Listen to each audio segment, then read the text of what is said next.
తాకట్లో ఉన్న బంగారాన్ని విడిపించి ఆ రోజున మార్కెట్ ధర కట్టి మిగిలిన డబ్బును మీకు అందిస్తుంది కొమ్మూరి గోల్డ్. సినిమాల విషయానికి వస్తే సార్, కల్లు సినిమాతో హీరో అయ్యారు. హీరోగా సస్టైన్ అవ్వడానికి నాకు తెలిసి ఒక 4 నుంచి 5 సంవత్సరాలు లేదా ప్రయత్నించారు. కొన్ని ప్రయత్నాలు అయితే చేశారు మీరు. బొబ్బిల్ రాజా తర్వాత మీరు ఒక సపరేట్ ట్రాక్ తీసుకున్నారు. అంటే ఒక పెద్ద సక్సెస్ వచ్చింది బొబ్బిల్ రాజాతో ఆర్టిస్ట్గా, అంటే హీరోగా కాకుండా ఆర్టిస్ట్గా పెద్ద సక్సెస్ వచ్చింది. నిజానికి ఆ సక్సెస్ రాకుండా ఉంటే బాగుండేదే. ఇది చాలామంది అన్నారు ఈ మాట. ఇది చాలామంది అన్నారు మాట. కొత్తలో చాలా గ్యాప్ తర్వాత మీరు అంటున్నారు అన్నమాట. నాకు తెలిసి మీడియాలో ఎక్కడ నేను వినలేదు. మీ తోటోళ్ళు చాలా మంచిగా వచ్చినది. మీరు ఇక్కడ గుర్తుపెట్టుకోవాల్సింది ఏంటంటే, శివాజీ రాజా అన్న వ్యక్తికి బ్యాక్గ్రౌండ్ లేదు సార్. మా ఇంట్లో ఎవ్వరు సినిమా ఫీల్డ్కి సంబంధించిన ఒక్కరు కూడా లేదు, తెలియదు కూడా వాళ్ళకి. సినిమాలు చూడటం తప్పితే నేనేదో అటు ఇటు తిరిగి ఏదో వర్కౌట్ కాకిట్టు వచ్చిన బాబతులో నేను ఒకరిని. చదువు అబ్బక దబ్బగా అల్లరి చిల్లరగా తిరుగుతూ ఏదో ఒకటి దొరికిపోతుందా అని పట్టుకున్న తాడు దొరికింది ఇక్కడ. ఇలాంటి టైంలోనూ కొంచెం ఫైనాన్షియల్ ప్రాబ్లమ్స్ ఉంటాయి. నేను హీరో కళ్ళు తర్వాత నేను 8 నెలలు వెయిట్ చేశాను. వెయిట్ చేశాక హీరోగా ఛాన్స్ వస్తుందని. గుడ్డోడి సినిమాలు ఎన్నో వస్తాయి, 10 ఏళ్ళు కూడా వస్తుంది అంతే. నేను మళ్ళీ ఆ సినిమాలో నేను కళ్ళునే ఉండు కాబట్టి ఒక ఆర్ట్ ఫిల్మ్ ఏదైనా తీద్దాను భారతీరాజా గారి దగ్గర నుంచి కవర్ వచ్చింది. కానీ పక్క వాళ్ళు ఎవరు ఏమన్నారంటే, దానికి నాకు తెలిసింది ఇంతవరకు నువ్వు వేరే లాంగ్వేజ్ నుంచి తీసి రీమేక్ చేయలేదు కదా, ఇది ఎందుకు చేస్తున్నావు అంటే సినిమా అయిపోయింది. లేకపోతే ఆ భారతీరాజు గారి సినిమాలో చేసేవాడిని క్యారెక్టర్. రెండోది ఏంటంటే, నెలొచ్చే రోడ్డుకి మెస్ బిల్ కట్టాలి, ఇంటర్నెట్ కట్టాలి, బండిలో పెట్రోల్ పోయాలి కదా. ఇవన్నీ సక్రమంగా జరగాలంటే వచ్చింది క్యారెక్టర్ వచ్చినట్టు చేయాలి. నేను అప్పటికి గాంధీరాజు గారు నాతో విధాత అని సినిమా తీశారు హీరోగాని. దాని తర్వాత కూడా హీరో వచ్చింది. రాఘవేంద్రరావు దాంట్లో ఒంటరి పోరాటంలో విలన్ చేశాను నేను. ఎక్కడో క్యాప్ వచ్చేది ఆ హీరోకి విలన్కి మధ్యలో. అంతవరకు నేను కామెడీ క్యారెక్టర్లు చేయలేదు. రామానాయుడు గారు సురేష్ ప్రొడక్షన్స్కి రమ్మని చెప్పి ఈ మెయిన్ క్యారెక్టర్ బొబ్బిల్ రాజులోను శివాజీరాజుతో ఏందామంటే, అప్పుడు ఈవీవి సత్యనారాయణ కూడా డైరెక్షన్ డిపార్ట్మెంట్లో ఉండేవాడు. మన నాయుడు గారి దగ్గర ఓ సినిమా కూడా అశోక్ కుమార్ ఏదో డైరెక్ట్ చేశారు, ముందు అనుకో తెలియదు. నన్ను పెట్టారు. పెట్టాక నాకేమవుతుందంటే, అక్కడ నాకు ఇమిటేషన్ రాదు. ఇంకొకరిని ఇమిటేట్ చేయటం అయితే అది ఒక కళ, సపరేట్ కళ అది. అవునవును. నాకు అది రాదు. అది రాకపోవటం వల్ల మేమంతా ఒకేసారి వచ్చాం, బ్రహ్మానందం మేమందరం. వాళ్ళు సుధాకర్ మాకన్నా సీనియర్. వాళ్ళు బ్రెయిన్లో సుధాకర్ ఎవడో ఉంటాడు ఆ క్యారెక్టర్కి కదా. నేనేం చేసినా సుధాకర్ చేస్తాడు, అలా చేయడం అలా వచ్చేది కదా నాకు. అబ్బా, అది చాలా ఇబ్బంది కూడా కదా, చాలా ఇబ్బంది. ఎందుకంటే ఇప్పుడు నా బ్రెయిన్లో నా ఓన్ పరీక్షలో నేను ఒకరిని పెట్టుకుందాం అనుకున్నా, మిమ్మల్ని ఇంకోళ్ళు పెట్టాను. నాకు ఆడు కనిపిస్తుంటాడు. నువ్వు అలా చేయాలంటే ఆడుండగా నేను ఎందుకు అలా చేయటం, అంతే కదా. మా సుధాకర్ ఉండగా నేను ఎందుకు అలా చేయటం. అక్కడ నెలిగిపోయి ఏదేదో చేస్తే ఏదేదో అయింది, మొత్తం సినిమా హిట్ అయింది. సినిమా హిట్ అవ్వటం వల్ల పేరు వచ్చింది తప్పితే నా క్యారెక్టర్కి ఓహో అని పేరు అవటం 2-3 సీన్లోను, ఆ మాజీశ్రీ గారు ఉండే సీన్లోను, ఆ గుమ్మడి గారు ఉండే కొన్ని సీన్లు ఉంటాయి 2-3. వెంకటేష్ బాబుకి విపరీతం టైం, కామెడీ టైం, దాంట్లో కుట్టుపోయి పేరు వచ్చింది. దాని తర్వాత ఒక హీరోగా 7 సినిమాలు చేశాను, కామెడీ సినిమాలు. ఒక 100 సినిమాలు అలాంటి. ఇది కోటా కొడుకు, వీడు మంచోడే కానీ విలన్ బుద్ధులు ఉన్న బుద్ధులు, క్లైమాక్స్లో రివర్స్ అవుతాడు. ఎవడు వచ్చింది సోహన్ బాబు గారి కానీ బొబ్బుల్రాజులు కానీ అన్నీ ఒకటే క్యారెక్టర్లు వచ్చినాయి. అవును. అప్పుడు ఏమైందంటే, ఫైనాన్షియల్గా సెటిల్ అవుతాం కదా బిజీలో. ఆ సెటిల్ అయ్యాక మళ్ళీ హీరోగా చేయడానికి వచ్చినాయి 10 years. నేను మళ్ళీ హైదరాబాద్ 93 మద్రాసు నుంచి 10 years నుండి ఇక్కడికి వచ్చాం కదా. హైదరాబాద్ నుంచి మద్రాసు వెళ్ళి, మద్రాసు మళ్ళీ హైదరాబాద్ 93కి ఇండస్ట్రీ వచ్చింది, నేను వచ్చానుగా. వచ్చాక కూడా కొన్ని సినిమాలు హీరోగా వచ్చినాయి. దాంట్లో నాకు బాగా మొగుడ్స్ పెళ్ళాంస్ అలాంటి రంగనాథ్ గారు డైరెక్ట్ చేశాడు, అది ఇష్టం తప్పితే మిగతా సినిమాలు అలా కుట్టిపోయినాయి అంతే ఆ గాల్లో. అవును. అండ్ మీరు ఇంటర్వ్యూకి వస్తున్నారని చెప్పి మా ఫ్రెండ్ అనిల్ అని ఒక అబ్బాయి అన్నాడు సార్. చిన్నప్పటి నుంచి LKG నుంచి ఇద్దరు ఇంటర్వ్యూ తీసుకోవద్దు అన్నాడు. కాదు మీ జోక్స్ కూడా మొన్న రామ్ జగన్ గారు వచ్చారు ఇంటర్వ్యూకి. మీ ప్రాక్టికల్ జోక్స్ గురించి చాలాసేపు మాట్లాడుకున్నాం. ప్రాక్టికల్ జోక్స్ వస్తాను సార్, ఆ విషయానికి వస్తాను. మా ఫ్రెండ్ వాడు కూడా మీలాగే అనమాట. రే ఆయన మొత్తం మీద ఇప్పుడు దాకా ఎన్ని రేపులు చేశారు అడగరా అన్నాడు. అంత ఇష్టం రేపులు మీ ఫ్రెండ్కి. మీరు చాలా సినిమాలు చాలా సినిమాలు బొబ్బుల రాజా, దేవి భారతిని బొబ్బుల రాజా చేశాను. సంకీర్తన, గీతాకృష్ణ గారి సంకీర్తనలో ఒక రేపు, నేనే రేపు కావింపబడ్డాను కానీ చాలా సినిమాల్లో పెద్ద రేపులు ఎక్కడ చేస్తుంటాను అంతే 3-4 సినిమాలు అంతే, అంతకన్నా నాకు తెలుసు. అంత రేపులు చేసే పర్సనాలిటీ కాదు మెయిన్. అది అతనికి బలంగా ఇంపాక్ట్ పడిపోయింది. ఫ్రెండ్కి చెప్పేలా అని చాలా తక్కువ రేపులు చేశానంట అంతే. అండ్ సార్ ఇంకో, అంటే ఇది కొంచెం సీరియస్ క్వశ్చనే, బట్ ఏం జరిగింది నాకు తెలియదు, మీరు చెప్పాలి. నాకు రాజేంద్ర ప్రసాద్ గారి సినిమాలు చూసేటప్పుడు, నరేష్ గారి సినిమాలు చూసేటప్పుడు, అంటే వాళ్ళు హీరోగా అప్పట్లో చేసినప్పుడు, జంజాల గారి స్కూల్లో పడి వాళ్ళు చాలా మంచి సినిమాలు చేశారు. వాళ్ళిద్దరి కామెడీ టైమింగ్ పట్టుకోగల నటుడు మీరు కూడా. ఈయన ఎందుకు ఆ సర్కిల్లో పడలేదు అని నాకు చాలాసార్లు నేను అనుకున్న డౌట్, చిన్నప్పటి నుంచి ఉన్న డౌట్ ఇది. నాకు ఆ సినిమాలను ఆరాధించడం మొదలైనప్పటి నుంచి ఈయన కూడా ఈ టైమింగ్ పట్టుకోగలడు, ఈయన కూడా ఇది చేయగలడు, ఈయనకి ఈ సినిమాలు మ్యాచ్ అవుతాయి. ఉదాహరణకు ఒక సినిమా చెప్తాను సార్, అంటే నేను తప్పు అయి ఉండొచ్చో ఏమో, హై నాయకనా సంథింగ్ ఏదో నరేష్ గారిది ఒక సినిమా ఉంటుంది, టీచర్ క్యారెక్టర్, ఒక బాబుని వెళ్ళి అక్కడ మార్చాలి. నాకు ఆ సినిమా చూస్తున్నంతసేపు, అంటే నాకు మిగతా ఏ సినిమాలు అనిపించలేదు, నాకు ఆ సినిమాలో ఎక్కువసేపు మీరు కనిపించారు, ఎందుకు నాకు తెలియదు. ఎందుకు మీరు జంజాల గారితో ట్రావెల్ అవ్వలేకపోయారు? జంజాల గారితో చేశానమ్మా హీరోగా. వచ్చేసరికి హీరోగా చేయలేదు, నేను వచ్చేసరికి టాప్లో ఉన్నాడు బాలయ్య బాబుతో అందరితోనూ చేస్తూ.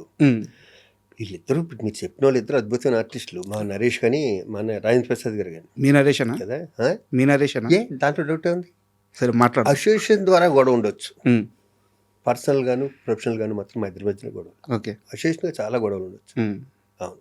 కానీ ప్రొఫెషనల్గా మాత్రం నాకు నరేష్ అంటే చాలా ఇష్టం. ఇద్దరు డార్లింగ్ డార్లింగ్ అని పిలుచుకుంటాం, దాంట్లో ఏ డౌట్ అక్కర్లేదు. సరేనా? ఇంకా అసోసియేషన్ అంటారా, నాకు ఆర్టిస్ట్గా అతను సీనియర్ అయ్యి వచ్చాను, అసోసియేషన్లో నరేష్ కంటే నేను సీనియర్ కదా. అవును, అక్కడ నాకు అనుభవం ఎక్కువ ఉంటుంది. అవును. ఇప్పుడు అమృతం ఉంది, నేను మానేసి నరేషే చేశాడు కదా. అలాగే కొన్ని సినిమాలు ఉంటాయి, నరేష్ చేయవలసినవి నేను చేస్తాను, కొన్ని నేను చేయవలసినవి నరేష్ చేసినవి కూడా ఉన్నాయి. అలాగే మా అన్నయ్య కూడా కొన్ని సినిమాలు ఉన్నాయి. మా శ్రీకాంత్ హీరోగా సినిమా సూపర్ గుడ్ వాళ్ళది నేను చేయాలి, ఇకపోతే ఒకటి అది రాజేంద్ర ప్రసాద్కి వెళ్ళింది, దాంట్లో కూడా నేను చేశాను వేరే వేరే క్యారెక్టర్. అలా ఇక్కడ ఉన్నట్లో షేర్ చేసుకోవటమే తప్పితే ఏముంటుంది. మీరు గమనించారా ఇక్కడ రీప్లేస్ కూడా అంటే మీ ముగ్గురు మధ్య అవుతున్నాయి. అవును, అంటే ఆ టైమింగ్ మేకర్స్కి కూడా అర్థమవుతుంది. దానికి కారణం నేను ఏమనుకుంటున్నానంటే,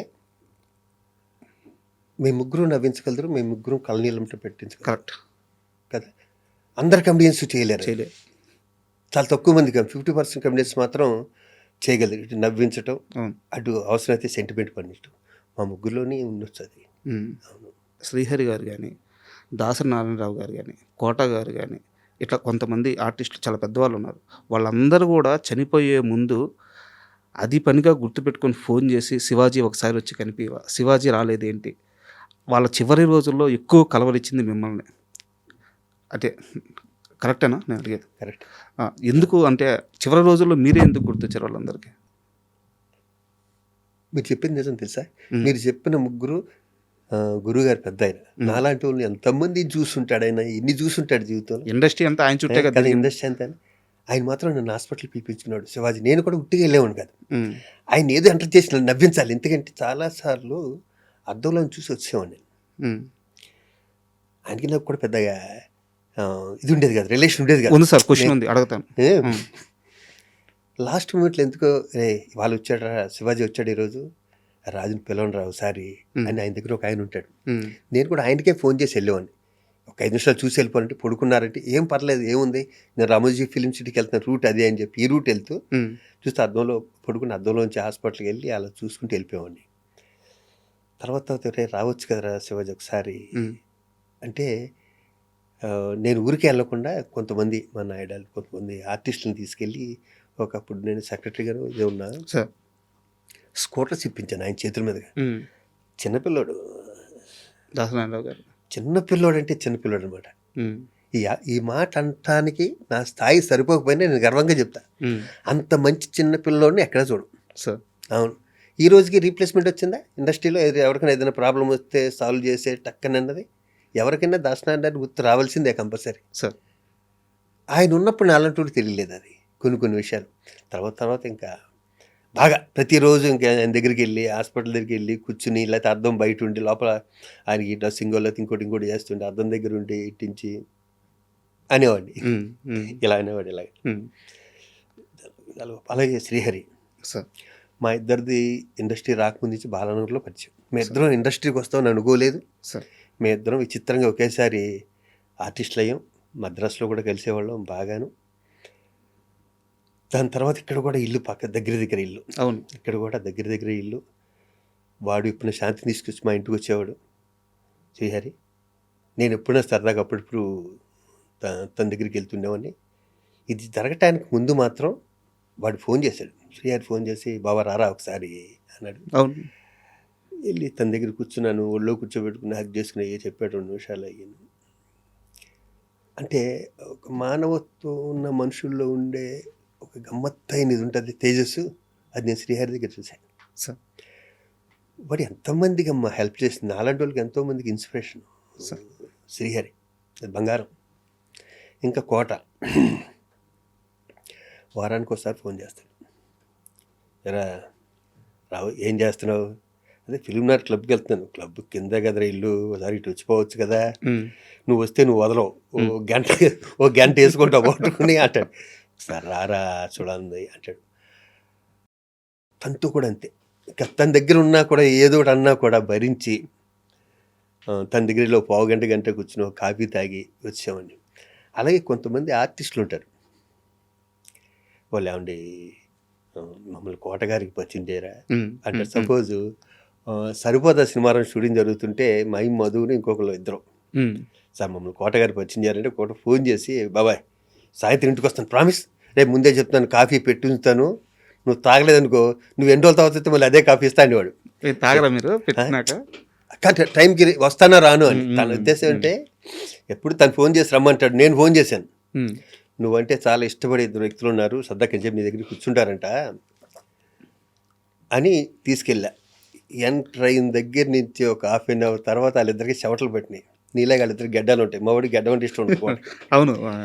జస్ట్ ఆ అరగంటలో వాళ్ళకి కన్నీళ్ళు తప్పితే ఇంకేమీ లేవు.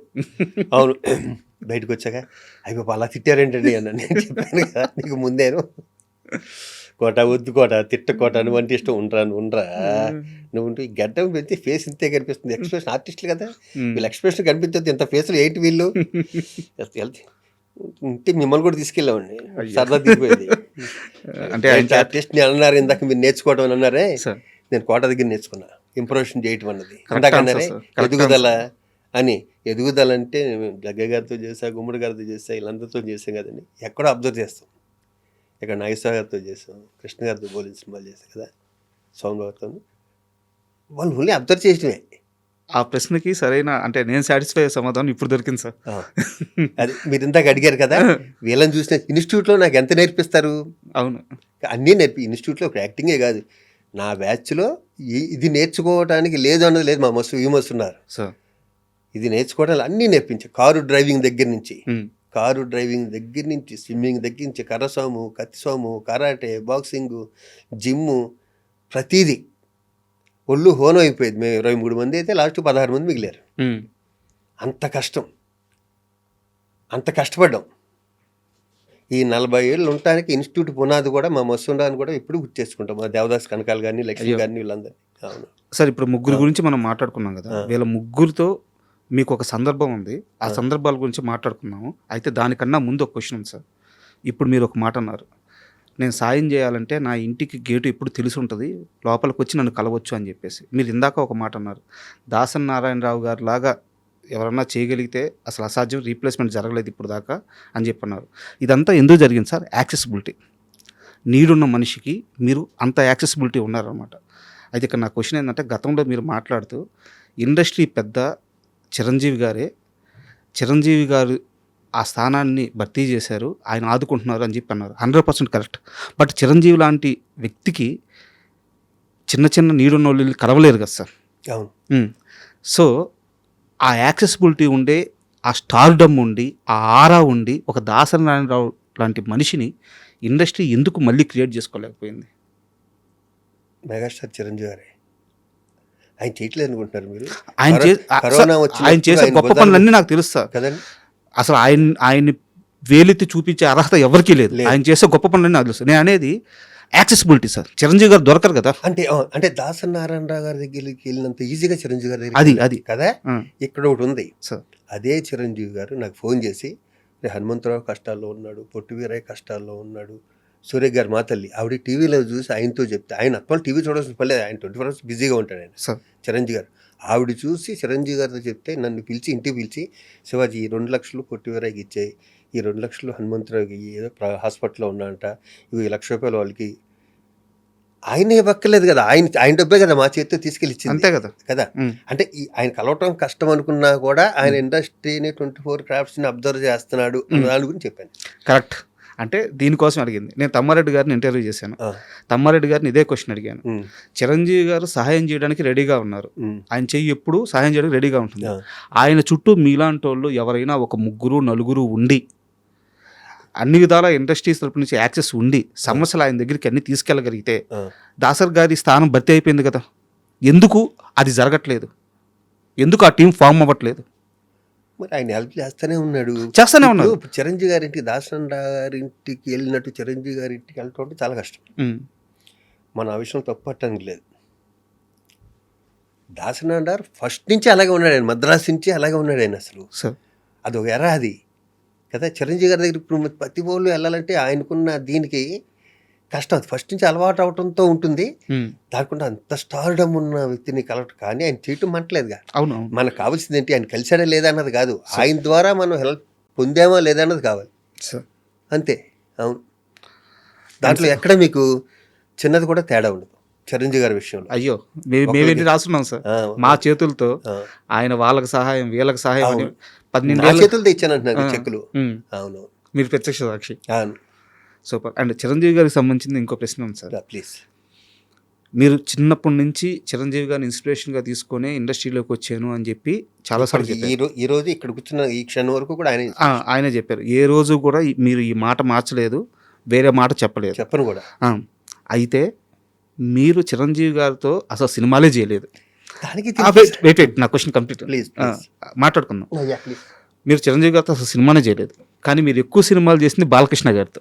ఏ రోజన్నా ఏమయ్యా శివాజీ నువ్వేమో పొగిడేది చిరంజీవిని, సినిమాలు ఏమో నాతో చేస్తున్నామని తమాషగా అయినా సెటైర్గా కానీ ఎప్పుడైనా బాలకృష్ణ గారు అన్నారా? బాలకృష్ణ గారు అనలేదు, కానీ బాలకృష్ణ గారు పక్కన ఒక అతను ఉంటాడు నాకు ఫ్రెండ్ బాగా. రాజమండ్రిలో బాలయ్యబాబు షూటింగ్ ఎక్కడైనా జరిగితే తను వస్తుంటాడు. తను అన్నాడు ఇతనేమో పొగిడేదేమో అక్కడ సినిమాలన్నీ మానే అన్నట్టు. బాలయ్య బాబు వాళ్ళు అవన్నీ దాటిపోయారబ్బా ఎక్కడికోను ఎన్నీను. వాళ్ళు పట్టించుకోడు తను అసలు. వాళ్ళు బంగారం తను అసలు ఏం పట్టించుకోడు. తను ఏంటంటే ప్రేమ ఉంటే దగ్గర తీసుకుంటాడు, చిరాకు వస్తే దగ్గర రానివాడు. అంతే సింపుల్. ఇంకా అతను మూడోది నాకు తెలియదు. మరి కోపం వస్తే కోపం, ప్రేమ వస్తే ప్రేమ, అంతే. మనం దాన్ని అడ్జస్ట్ అయ్యి అతని ఫేస్ చూసి ఎలా దగ్గరికి వెళ్ళి ఒళ్ళు కూర్చోవాలా లేకపోతే దూరంగా ఉండాలి మనం డిసైడ్ చేసుకోవాలి. ఓకే, అవును, అంతే.